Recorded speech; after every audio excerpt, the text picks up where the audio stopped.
Mas tumatagal nga bang fluoropolymer o Teflon na ginagamit natin bilang pistons sa high pressure pump kaysa sa O-ring? Ito yung O-ring, ito yung Teflon o fluoropolymer.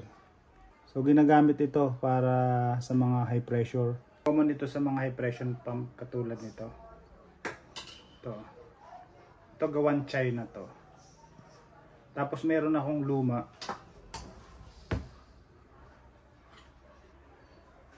Ito guys yung luma ko. Ganun din to. Ang mga gamit nito is Teflon na noon pa. 2007 pa ginagamit na ito ni Ninong Mara, yung PTFE o Teflon na tinatawag. So yung pinakadulo niya, yung pinakamaliit, yung pinaka mataas na stage, yung pinaka high pressure, yun yung gamit at ang tagal bago masira. Ngayon ayusin natin itong foot pump na 3 stage.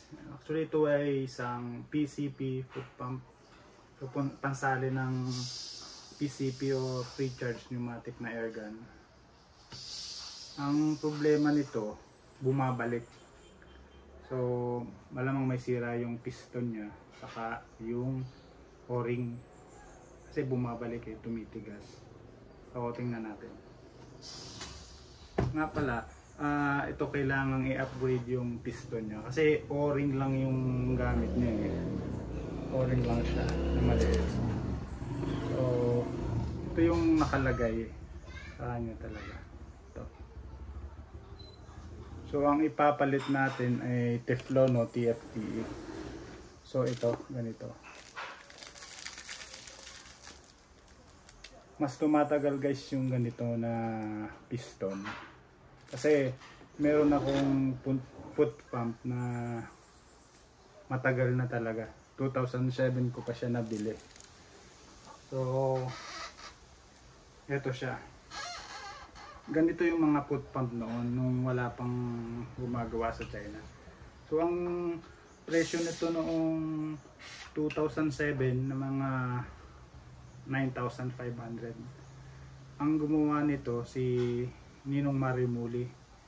Pero ito, nabili ko ito sa PhilArms. Kasama ng aking PhilArms Cayman na 177.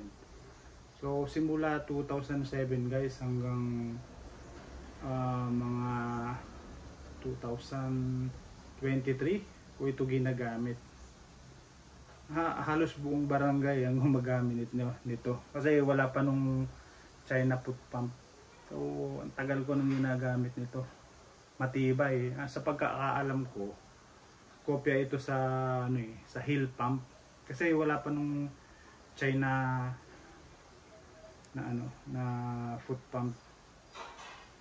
Lately lang sila lumabas. So ito, tumitigas to kapag binobomba. Kaya i-upgrade natin ito. Guys, madali nga lang pala itong tanggalin. So, ikot nyo lang ng counterclockwise. Dali lang itong baklasin.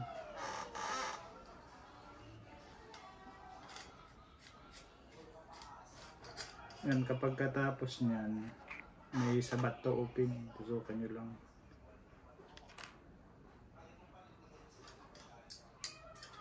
Yan, try nyo matanggal guys, ito lang. Ito, gamit itong tools na kasama. Pwede rin pliers, yung ibang tools gamitin nyo. Vice grip, kaya katala. Ganun din no, counterclockwise. Dali lang tanggalin ito. Ayan na siya. Tapos kasunod nito guys, ang pagtanggal nito, ito yung gamit, ilagay mo lang dyan, tapos counterclockwise pa rin. Dali lang, alis lang tanggalin.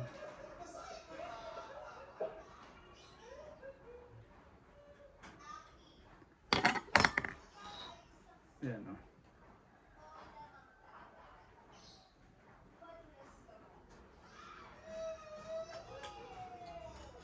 Ayan guys. Kasunod nito, ito naman.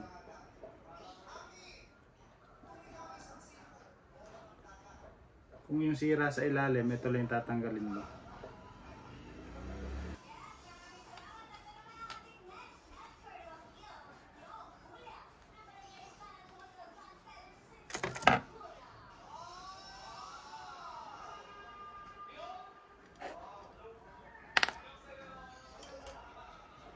Ito guys, yung natanggal na. Ito. Palitan nyo lang ng o-ring na to. Mas maganda ang bilhin nyo is yung Viton o-ring. Viton o-ring. Kasi kapag ordinary, madaling masira ito. So guys, napalitan ko na to. Kakabit na natin.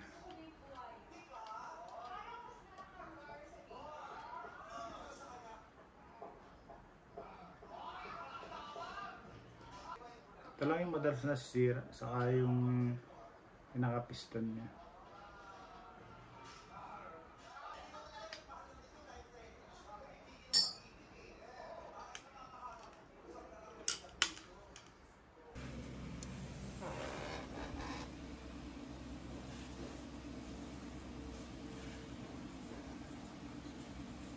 Guys, pinalitan natin ng piston, yung original.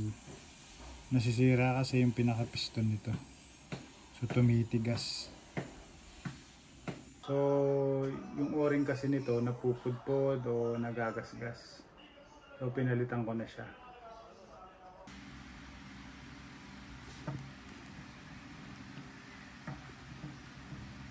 Yun, kapag kapasok, okay na siya ulit.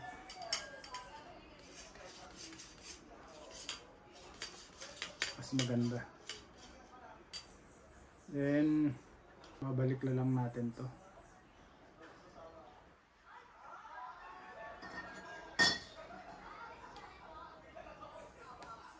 Saka ito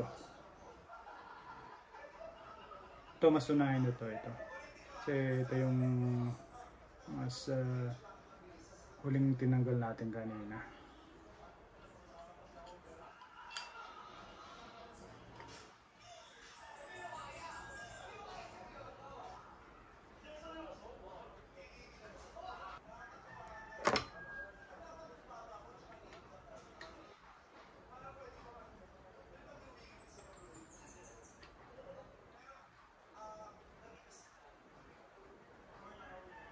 Naligpit na.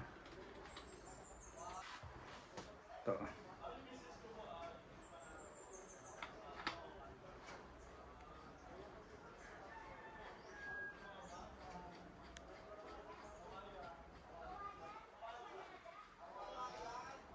Sigpitan nyo lang ulit. Tapos ito rin. Dapat mahigpit siya.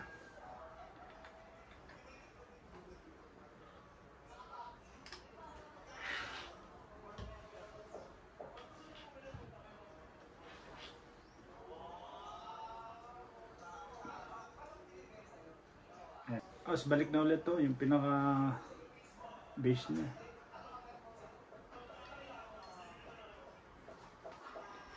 Mas maganda itaas nyo muna to.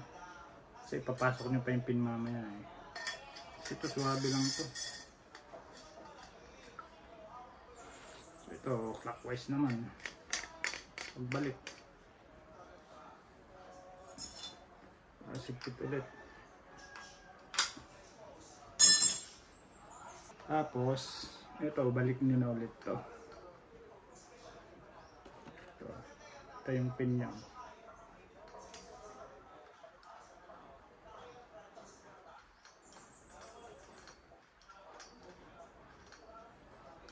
Tapos, clockwise naman. Ano lang kadali. So, madali lang itong ayusin guys, kaysa doon sa pinuuna ko na pump. Try natin hanginan guys yung ang PCP na sinauna na.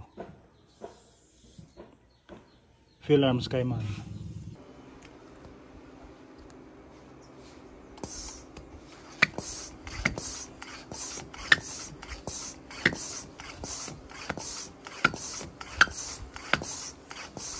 Hindi magkarga.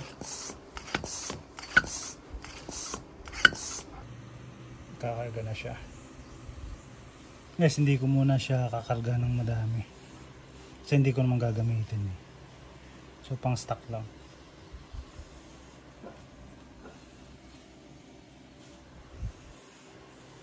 Sakto lang 1.8 yung ikakarga ko. Kung sakali mag-hunt, so 3,000.